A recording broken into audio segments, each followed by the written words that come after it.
할렐루야. 오늘 함께 읽으실 말씀은 마태복음 9장 14절부터 26절까지 말씀입니다. 마태복음 9장 14절부터 26절 말씀을 다 같이 합독하겠습니다. 그때에 요한의 제자들이 예수께 나와 이르되 우리와 바리새인들은 금식하는데 어찌하여 당신의 제자들은 금식하지 아니하나이까? 예수께서 그들에게 이르시되 혼인집 손님들이 신랑과 함께 있을 동안에 슬퍼할 수 있느냐? 그러나 신랑을 빼앗길 날이 이르리니 그때는 금식할 것이니라. 생배 조각을 낡은 옷에 붙이는 자가 없나니 이는 기운 것이 그 옷을 당기어 헤어짐이 더하게 되며 새 포도주를 낡은 가죽 부대에 넣지 아니하나니 그렇게 하면 부대가 터져 포도주도 쏟아지고 부대도 버리게 됩니다. 새 포도주는 새 부대에 넣어야 둘이 다 보존되느니라. 예수께서 이 말씀을 하실 때에 한 관리가 와서 절하며 이르되 내 딸이 방금 죽었사오나 오셔서 그 몸에 손을 얹어 주소서. 그러면 살아나겠나이다 하니 예수께서 일어나 따라가시매 제자들도 가더니 12해 동안이나 혈루증으로 앓는 여자가 예수의 뒤로 와서 그 겉옷가를 만지니 이는 제 마음에 그 겉옷만 만져도 구원을 받겠다 함이라. 예수께서 돌이켜 그를 보시며 이르시되 딸아 안심하라. 내 믿음이 너를 구원하였다 하시니 여자가 그 즉시 구원을 받으니라. 예수께서 그 관리의 집에 가사 피리 부는 자들과 떠드는 무리를 보시고 이르시되 물러가라. 이 소녀가 죽은 것이 아니라 산다 하시니 그들이 비웃더라. 무리를 내보내신 후에 예수께서 들어가사 소녀의 손을 잡으심에 일어나는지라. 그 소문이 그 온 땅에 퍼지더라. 아멘. 할렐루야. 오늘은 마태복음 9장 14절부터 26절까지의 말씀을 우리가 함께 읽었습니다. 사람들은 종종 종교적인 그러한 전통이나 또 외적인 행위에 집착하면서 정작 그 중심에 계신 하나님을 놓칠 때가 많이 있습니다. 또한 우리의 삶 속에서 죽음과 절망 그리고 오랜 고통은 인간의 힘으로는 도저히 해결할 수 없는 그러한 한계처럼 우리 가운데 다가옵니다. 그러나 예수님은 단순히 종교적인 규례를 지키시는 분이 아니시며 또한 단순히 고난을 위로하는 분에 그치지 않으시는 분이십니다. 주님은 새로운 시대를 여시고 또 죽음과 절망을 이기시며 또 우리에게 생명과 소망을 충만하게 부어주시는 분이신 줄 믿습니다. 오늘 본문은 그 사실을 아주 우리 가운데 구체적으로 보여주고 있습니다. 먼저 14절 말씀. 그때 요한의 제자들이 예수께 나와 이르되 우리와 바리새인들은 금식하는데 어찌하여 당신의 제자들은 금식하지 아니하나이까? 침례 요한의 제자들이 와서 예수님께 우리는 자주 금식합니다. 바리새인들도 금식하는데 당신의 제자들은 왜 금식하지 않습니까? 이렇게 묻습니다. 당시 유대인들은 의무적으로 금식해야 하는 날이 있었습니다. 그때 금식할 뿐만 아니라 또 자신의 어떠한 경건을 드러내기 위해서 자주 금식했습니다. 또 금식할 때 또 모습을 초췌하게 함으로 나 지금 금식하고 있다라는 것을 사람들에게 자랑하듯이 그렇게 금식을 하였습니다. 그러나 예수님의 제자들은 그렇지 않았기 때문에 이 요한의 제자들에게 의문이 생겼습니다.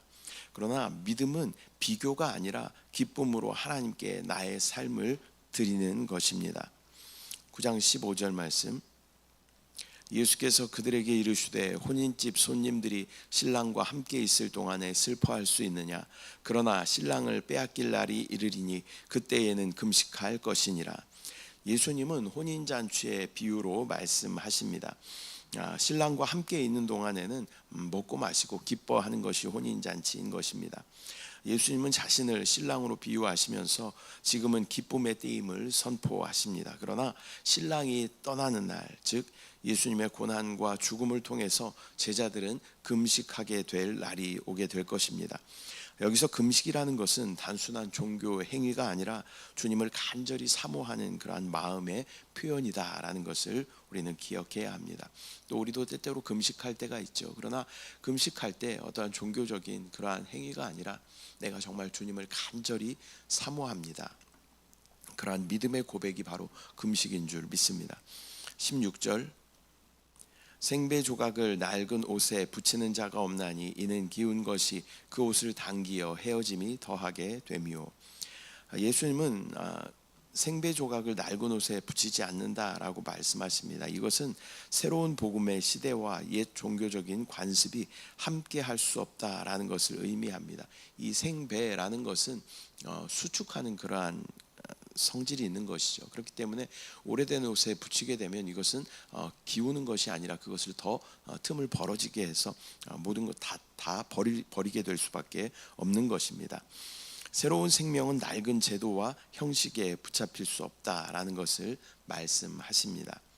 17절 새 포도주를 낡은 가죽 부대에 넣지 아니하나니 그렇게 하면 부대가 터져 포도주도 쏟아지고 부대도 버리게 됨이라. 새 포도주는 새 부대에 넣어야 둘이 다 보존되느니라.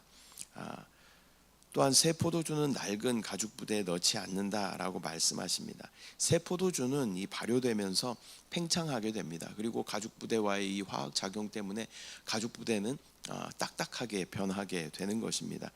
그렇기 때문에 이 딱딱하게 변한 이 가죽 부대에다가 새 포도주를 넣게 되면 그것은 터져버리게 되는 것이죠. 또 다시 화학 작용이 일어나기 때문입니다. 예수님이 가져오신 새 언약과 새 생명은 낡은 가죽 부대인 그 율법주의 속에 담길 수 없습니다. 복음은 새로운 시대를 여는 능력이 되는 줄 믿습니다. 18절 예수께서 이 말씀을 하실 때에 한 관리가 와서 절하며 이르되 내 딸이 방금 죽었사오나 오셔서 그 몸에 손을 얹어 주소서. 그러면 살아나겠나이다.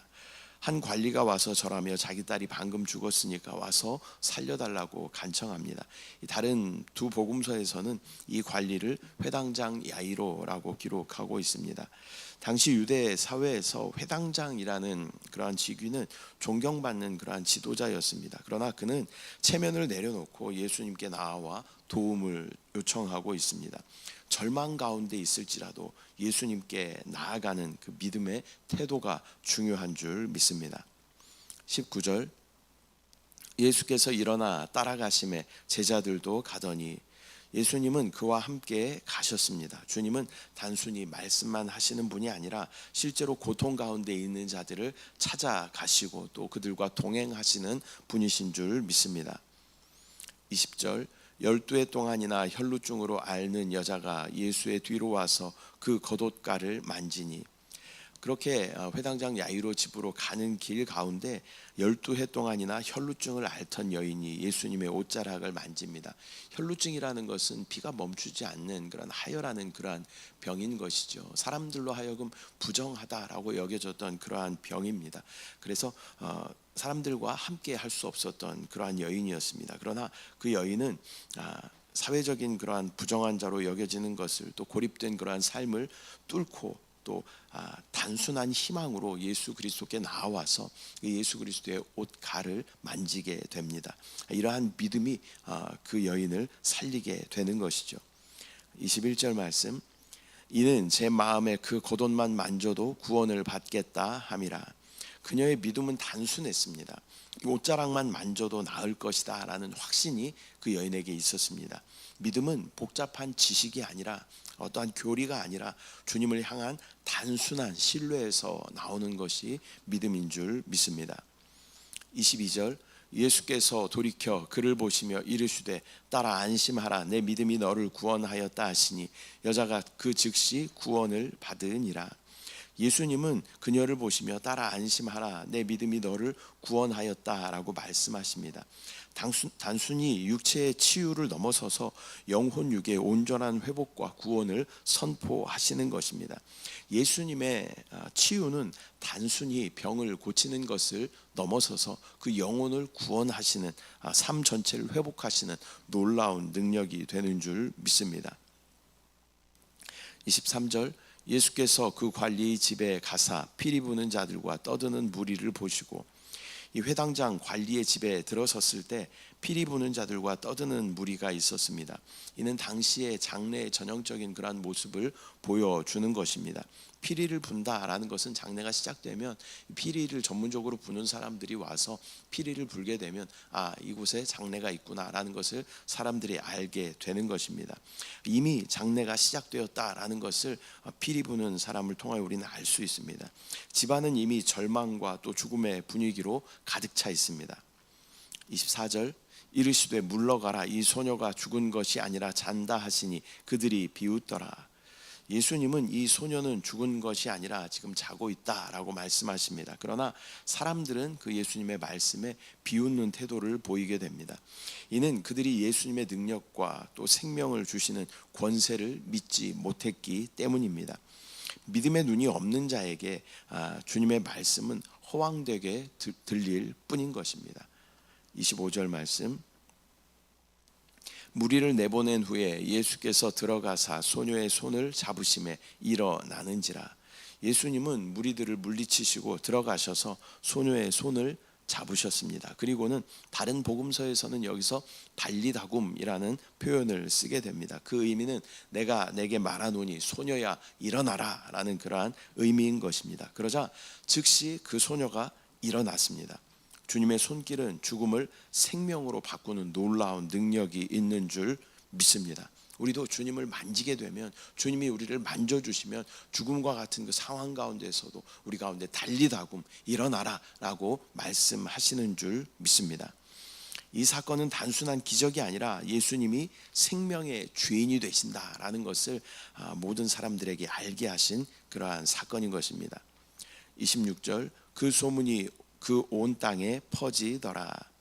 이 소문이 온 지역에 퍼져 나갔습니다. 사람들은 단순히 기적을 보고 놀란 것이 아니라 죽음을 이기신 예수님의 권세를 경험한 것입니다.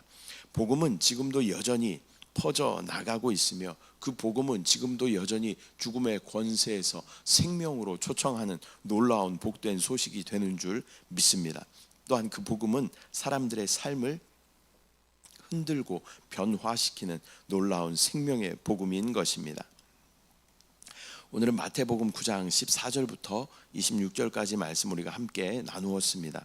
오늘의 본문은 몇 가지 중요한 가르침을 우리 가운데 주고 있습니다. 첫 번째는 예수님은 낡은 율법주의, 형식주의가 아닌 새 언약의 시대를 여시는 그러한 분이십니다. 또한 예수님은 절망 가운데 있는 자, 고통과 병에 묶여 있는 자들을 찾아가시고 또 회복하여 주시는 분이신 줄 믿습니다. 그분은 완전한 생명이시고 능력이시기 때문에 그분을 만나게 되면 죽음에서 돌이키게 되고 또 무능력과 또 절망 가운데에서도 새 생명과 능력을 얻게 되는 것입니다. 또한 예수님은 죽음까지도 이기시고 생명을 주시는 분이십니다. 그러므로 우리도 회당장 그 야이로 관리처럼 혈루증 앓던 그런 여인처럼 또 믿음으로 주님께 나아갈 때 그때 우리의 절망은 끝이 아니라 주님을 만나게 되는 놀라운 기회가 되는 줄 믿습니다.